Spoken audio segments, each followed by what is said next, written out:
Crank sensor replacement, 2001 Toyota Tacoma, 2.4 liter. Crank sensor is hidden down in there behind the alternator. Wiring. Right there is the plug-in.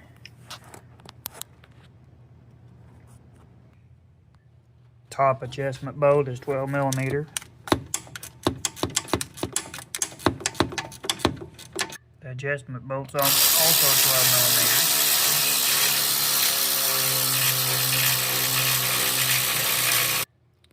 Remove the belt. Push it back out of the way. The bottom bolt on the alternator is 14 millimeter. Once you pull the bottom alternator bolt, you'll be able to lay it back out of the way.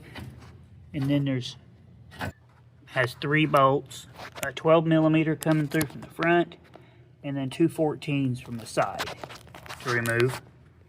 And then there's that bracket once you get it out of the way. And then the crankshaft sensor is just there. 2 10 millimeter bolts and a plug-in.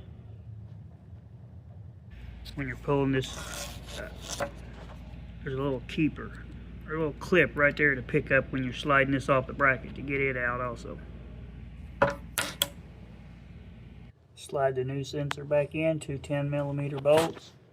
Slide your clip back over up there, plug it back up, then reinstall the battery cable, tighten it, and let's give it a test start.